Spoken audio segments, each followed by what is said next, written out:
Hello everyone, welcome to this session.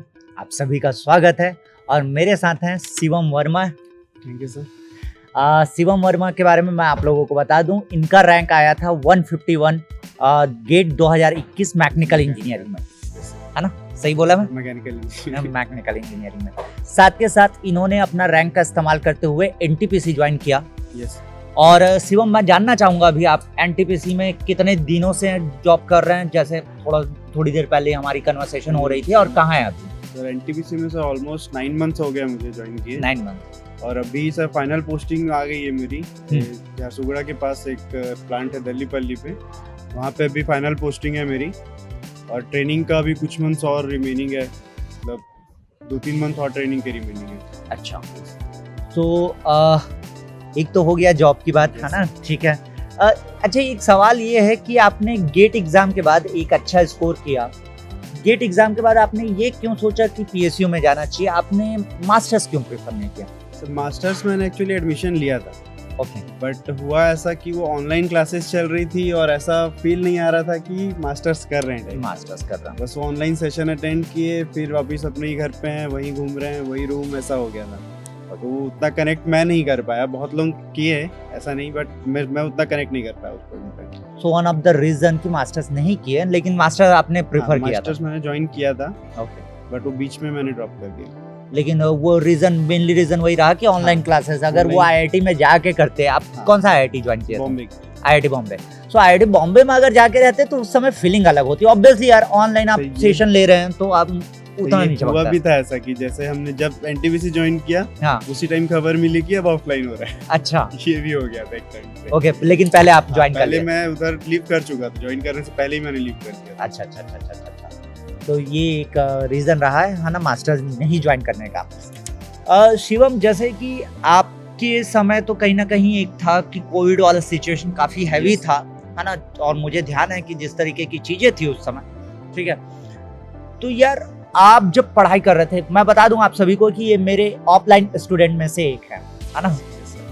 तो आप जब पढ़ाई कर रहे थे तो कहीं ना कहीं ऐसा हो गया था कि चीजें ऑनलाइन में आ गई थी, है ना? क्योंकि क्लासेस तो हो नहीं रही थी, पूरा ऑनलाइन आ गया था। और ये जो लास्ट के 3 महीने था स्पेशली, इस पे आपने क्या किया था ऐसा जो आपको स्कोर को इनहेंस करने में काम आया? ये एक्चुअली सर मिक्स रूटीन चलता था मेरा। कुछ सब्जेक्ट्स थे जो मेरे रह गए थे, तो मेरा दिन भर का करीब 8-10 घंटे का सिटिंग का रूटीन रहता था सर। उसमें से मिक्स रहता था, कुछ घंटे रहते थे जो पुराने कोर्स जो मेरे बच गए उसको कंप्लीट करने के लिए, प्लस एक सिग्निफिकेंट टाइम रह जाता था रिवीजन के लिए। और एक 2 दिन में या 3 दिन में एक गैप के में एक मॉक टेस्ट तो रहता था। दिसंबर से स्टार्ट कर दिया था मॉक टेस्ट। बाकी था कि एक टेस्ट हर 1 दिन 2 दिन में एक टेस्ट देता था, सब्जेक्ट वाइज हो या टॉपिक वाइज हो। जिस भी सब्जेक्ट का रिवीजन रहता था उसके हिसाब से टेस्ट एक शेड्यूल अपना कर लेता था। मतलब जिस भी सब्जेक्ट का रिवीजन रहता था, कैसे प्लान करते थे कौन सा सब्जेक्ट कैसे करना है? ये एक्चुअली साइकिल में चलता रहता था सर। ओके। जैसे सॉम से स्टार्ट किया, मैथ पे खत्म किया, तो वो एक पूरा एक साइकिल बना लिया था। अच्छा। एक सब्जेक्ट रिपीट होता था। अब बस ये था कि रिवीजन की इंटेंसिटीज कम ज़्यादा करता था। जैसे कभी एक दिन दिया, जो लास्ट रिवीजन मैंने किया था उसको मैं 2-2 दिन हर सब्जेक्ट को लेके गया था। ओके। मतलब उस टाइम पे थोड़ा रिवीजन किया था कि कुछ छूट भी रहा होगा तो वापस दिख जाए ऐसा। तो मेरा सवाल एज अ स्टूडेंट अगर मैं बात करूं तो पहला रिवीजन जब आपने किया तो पहले रिवीजन में एक सब्जेक्ट को कितना समय दिया? फिर एक सब्जेक्ट को ऑलमोस्ट 1.5 से 2 दिन लग जाता था। 1.5 से उस टाइम पे थ्योरी भी रिवाइज करना रहता था, अपने नोट्स भी एक बार देख लेते थे, फिर प्रीवियस ईयर्स भी देखना रहता था, फिर उसका टेस्ट भी लगाना रहता था। तो ऑलमोस्ट 2 से ढाई दिन लग जाता था। ओके, पहला रिवीजन। लेकिन अगर बड़े सब्जेक्ट्स हैं, जैसे कि बड़े और छोटे सब्जेक्ट, मैं बोलूंगा इंजीनियरिंग मैकेनिक्स, बड़े सब्जेक्ट्स में टाइम लगता है, बाकी तो 2 दिन 1.5 दिन में हो जाता है। 2 दिन 1.5 दिन में हो जाता है, क्योंकि थ्योरी कम है, क्वेश्चंस कम है, तो वो उस हिसाब से जल्दी हो जाता है। ओके। लेकिन अब जैसे मैं कहूँ कि मॉक टेस्ट का प्लान कर रहा हूँ, तो मॉक टेस्ट के लिए तो पूरा रिवीजन करके देना सही रहेगा। तो आप कैसे करते थे मॉक टेस्ट के लिए फिर? सर मॉक टेस्ट जो सब्जेक्ट छूट गया सर वो तो छूट गया था, उसको तो कुछ नहीं कर सकता था उस पॉइंट पे। बट ऐसा भी नहीं था कि कुछ भी नहीं आता होगा। एक सब्जेक्ट छूट गया, जैसे मेरा इंजीनियरिंग मैकेनिक्स मैंने लास्ट में किया था। अच्छा। वो लास्ट के लिए मैं रख दिया था कि छोटा सब्जेक्ट है, बाद में देखेंगे करके मैं छोड़ा था। और भी बीच के कुछ टॉपिक्स रह गए थे। तो मैं टेस्ट देता था, टेस्ट दिए 2 से 3 दिन में उसको शीट उसमें रखता था कि 2 या 3 दिन के गैप में एक मॉक टेस्ट आ जाता था। तो टेस्ट देता था, अगर छूट भी जाता था तो फिर बाद में उसको देख लेता था। और क्वेश्चन जो नहीं बनते थे उनको मार्क, उसमें ऑनलाइन में तो आजकल बुक मार्क का ऑप्शन रहता है, हाँ मार्क करके उसको रख लेता था। ओके, बाद में उसको मैं देख लेता था। देख लेते थे। अच्छा ये बताइए, जैसे आपने रिवीजन में एक चीज मेंशन किया कि आपका क्लास नोट्स आप देखते थे, वर्कबुक देखते थे। वर्कबुक मैं उतना नहीं फॉलो करता था। Okay. तो प्रीवियस ईयर जो मेरे पास थे मैं उसी को फॉलो ओके, पीवाईक्यू देखते थे। सो जो पीवाईक्यू देखते थे तो क्या वो आप जितने बार रिवीजन करते थे उतने बार पीवाईक्यू देखते थे? पीवाईक्यू से बस क्वेश्चन ऐसे पलटा लेता था कि हाँ ये देखा हुआ है, ये देखा हुआ है। हाँ। जो क्वेश्चन एक बार ऐसे लाइट रीडिंग में एक बार समझ में आ जाता था कि ये हार्ड लग रहा है, उसको एक बार फिर से सॉल्व करके देखे, बन गया ठीक, नहीं बना तो फिर उसका नोट्स लिख लिया कि यार ये नहीं था, कुछ इशू आया इसमें नहीं बना करके, बाकी फिर आगे बढ़ते गए। दूसरा मेरा सवाल है कि रिवीजन के लिए क्या शॉर्ट नोट्स इस तरीके की चीजों को फॉलो किए थे कि आप पूरा नोट्स से ही हमेशा रिवीजन शॉर्ट करते नोट्स में रखा था, वो डिपेंड करता था कि मैं कितना टाइम उसके लिए प्लान कर रहा हूँ रिवीजन हाँ। के लिए। अगर मैं लंबा रिवीजन प्लान रखता था कि 2 दिन दूंगा एक सब्जेक्ट को, 1.5 दिन प्रॉपर दूंगा, तो उसमें तो सर फिर मैं नोट्स भी देख लेता था, शॉर्ट नोट्स भी पलटा लेता था साथ ही साथ, प्लस फिर पीवाईक्यू देन फिर टेस्ट। बट अगर रहता था कि 2-2 दिन में निपटाना है सब्जेक्ट, 2-2 3-3 सब्जेक्ट निपटाने हैं, प्लस अपना कोर्स भी चल रहा है, तो उस टाइम पे सर मैं नहीं करता था। उस टाइम पे आराम से था, शॉर्ट्स नोट्स देखे, क्वेश्चन देखे, टेस्ट दिए। सो मतलब ये जो 3 महीना बेसिकली तो कहीं ना कहीं मुझे लगता है कि एक रिवीजन जो है वो सबसे ज्यादा इम्पैक्ट डालेगा आपके रैंक बहुत इम्पैक्ट डालेगा सर, क्योंकि जितने बार हम रिवीजन करते हैं कुछ ना कुछ नया मिल जाता है। हो जाता है। और साथ के साथ मुझे लगता है वो लर्न करने का जो तरीका है और साथ के साथ सोचने, क्वेश्चन को देख के सोचने का जो तरीका है वो बड़ा इंपॉर्टेंट हो जाता है। और स्पेशली कॉम्पिटिटिव एग्जाम, गेट जैसे एग्जाम की बात कर रहे हैं तो उस समय।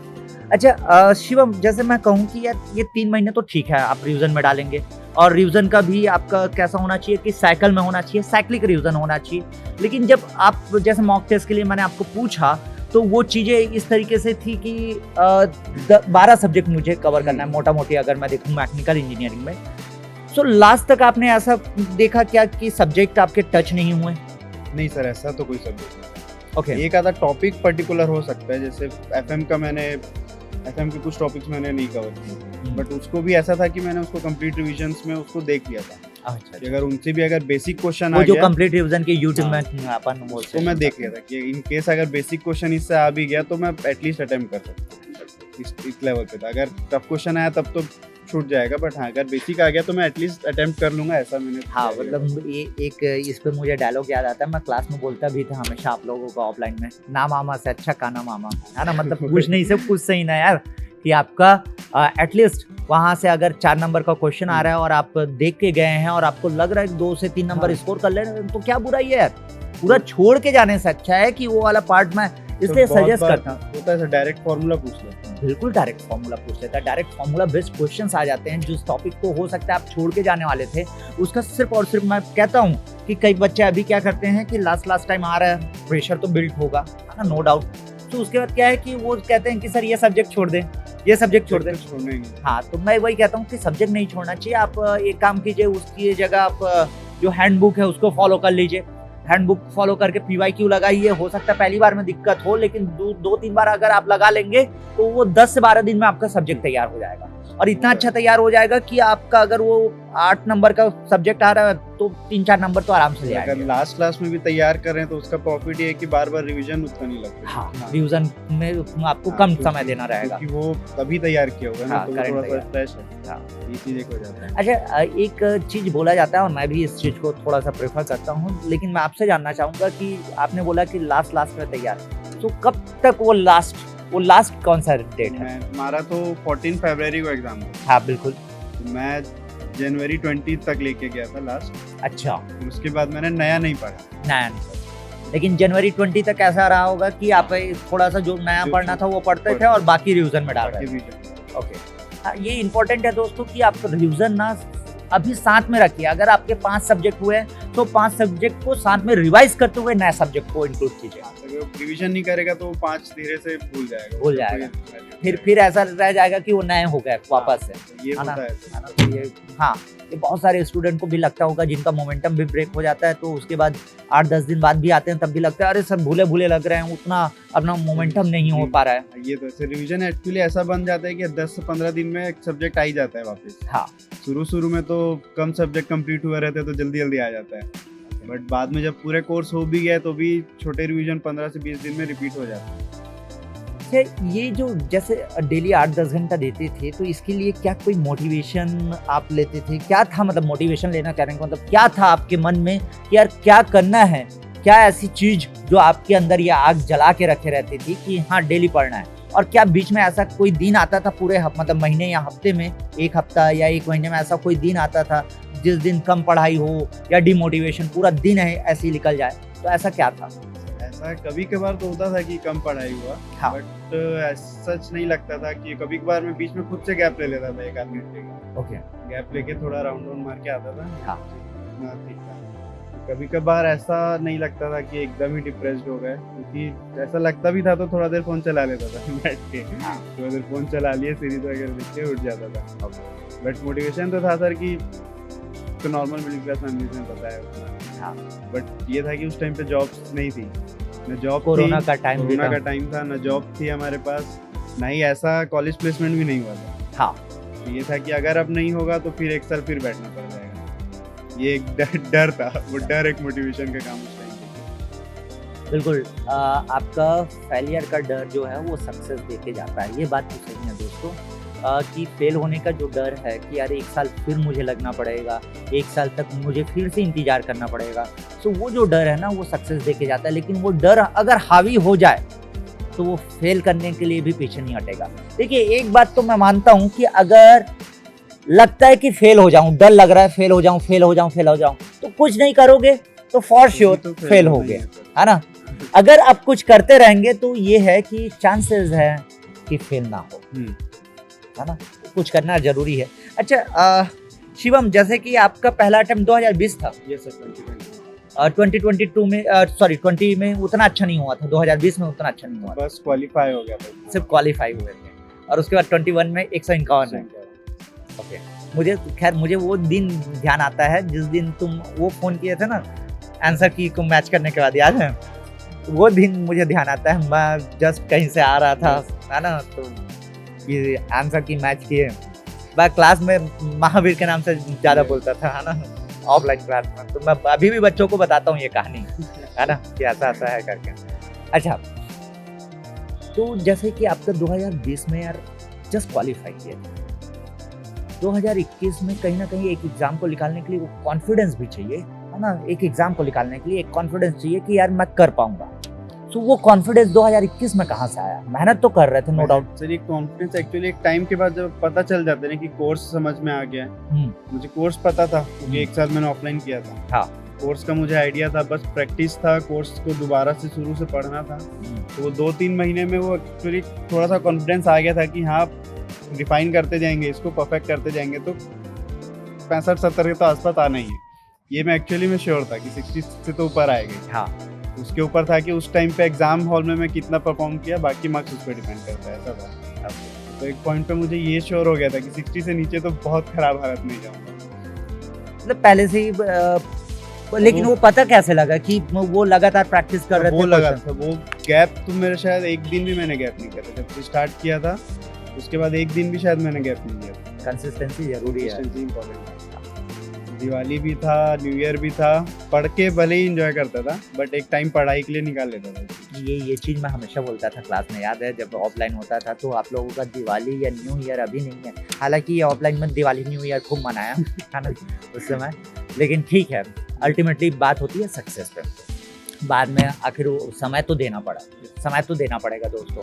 अच्छा, जो अभी 2023 के लिए जा रहे हैं उनको ये 3 महीने के लिए जस्ट लास्ट पॉइंट अगर मैं बोलूँ कि वो जानना चाहे, है ना, करना चाहे, किस तरीके से उनको रिवीजन करना चाहिए? आप लिख के रिवीजन करते थे, आप शॉर्ट नोट्स बनाते थे, आपका एक जो बात है वो जरूर बताइए बच्चों को, कौन सा वो जो आपका जो कमजोर टॉपिक होता था उसको अलग से चार्ट, है ना, तो वो जरूर बताइए, मैं चाहूंगा। कि रिवीजन एक्चुअली अभी मिक्स रखना, एक दिन में 2 से 3 सब्जेक्ट भी अगर रिवीजन में सर उठा लेगा तो कोई दिक्कत नहीं। हाँ। अब 2 दिन एक सब्जेक्ट लिए निकाला तो 6 दिन में 3 सब्जेक्ट, उसको मिक्स चलाएगा तो मिक्स चलता रहेगा, वो दिक्कत नहीं। प्लस मैं करता था सामने एक चार्ट बना लिया था। हाँ। सब्जेक्ट वाइज चार्ट बना के कुछ टॉपिक अगर मुझे लगता था तो मैं उसमें लिख लेता था हाँ ये टॉपिक अभी इश्यू लगा है, नेक्स्ट रिवीजन करूंगा। वीक है वो टॉपिक, वो वहां से topic- क्वेश्चन नहीं बन रहे हैं। हाँ क्वेश्चन नहीं बना या उसका कुछ कॉन्सेप्ट मुझे क्लियर नहीं हो पा रहा है, तो उसको मैं लिख लेता था। बाकी फिर बाद में जब रिवाइज करता था या वीडियोस देखता रहता था तो उस टाइम पे उसको देख लेता था। हाँ, मतलब वो पर्टिकुलर टॉपिक वीक है तो उसको हाँ। ऑब्वियसली ज्यादा फोकस करते तो थे। वो एक्चुअली लिखा रहता था सामने, तो माइंड में रहता था कि इसको देखना है। देखना। बट वैसे में अगर सोच के रखता कि हाँ ये टॉपिक वीक है, तो तब तक याद नहीं आता जब मैं दोबारा रिवीजन करने नहीं बैठता, या तब वहाँ पे नहीं फंसता, तब तक मुझे याद नहीं आता। ये एक इम्पॉर्टेंट पार्ट है, तो ये अपना सकते हो आप अपने स्केड्यूल में, ये ऐड कर सकते हैं कि जो टॉपिक वीक्स हैं है ना, वो पर्टिकुलर टॉपिक को आप वहाँ पे मार्क कर सकते हैं जो आपको परेशानी कर रहा है ना। क्योंकि ऐसा है कि इनको जो परेशान किया टॉपिक, वो जरूरी नहीं है कि आपको करे, है ना, और जो आपको परेशान कर रहा है वो किसी और को करे। तो हर एक इंडिविजुअल को अलग अलग टॉपिक परेशान कर सकता है, और ये भी नहीं है कि कोई टॉपिक परेशान ही ना करे, ऐसा नहीं हो सकता, परेशान तो करेगा ना टॉपिक, हमेशा कुछ ना कुछ ऐसा निकल ही आता था। निकल ये जाता। तो था। हाँ, तो ठीक है दोस्तों, 2023 का जो पेपर है वो बहुत अच्छे से आप लिखिएगा। मैं आप लोगों को एक ही सजेशन देना चाहूँगा, ये 3 महीने ना जान लगा के तैयारी कीजिए। आप रिवीजन में समय दीजिए, जो सब्जेक्ट बचा है उस पर समय दीजिए, पहले समय दीजिए। मल्टीपल सब्जेक्ट को यस एक साथ रिवीजन में डालना इसलिए सही होता है क्योंकि आपको एग्जाम में एक सब्जेक्ट का नहीं है, ये जो एग्जाम है एक सब्जेक्ट का नहीं है, सारे सब्जेक्ट एक साथ आने वाले हैं। तो इसलिए आपको मल्टीपल सब्जेक्ट रिवाइज करेंगे तो वो आदत में आता है कि ज़्यादा सब्जेक्ट को एक साथ क्या ही कर सकते हैं, है ना। अब क्या होगा कि ये 3 महीने अगर आप जान लगा के तैयारी करेंगे तो आपका एक टेक्निकल पार्ट अच्छा खासा तैयार हो जाएगा।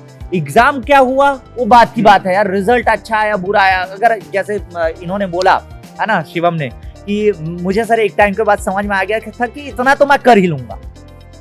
ऑब्वियसली अगर आप मेहनत करेंगे तो आपको समझ में आ जाएगा कि इतना तो हो ही जाएगा। साथ के साथ आपका टेक्निकल जो सब्जेक्ट है वो तैयार हो गया, है ना। तो बाकी और भी एग्जाम्स जो होते हैं टेक्निकल, यस, जो टेक्निकल फील्ड के एग्जाम्स होते हैं जैसे एसएससी, जेई, है ना, और इस तरीके के बहुत सारे एग्जाम्स हैं। अब एक चीज पे मेहनत किया तो वेस्ट तो नहीं जाएगा, नहीं जाएगा, थोड़ा सा मॉडिफाई करके कहीं और यूज कर सकते हैं। तो ठीक है दोस्तों, 2023 के लिए आप सभी को ऑल द बेस्ट, है ना।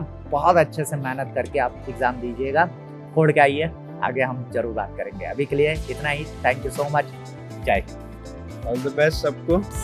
Unacademy. Let's crack it.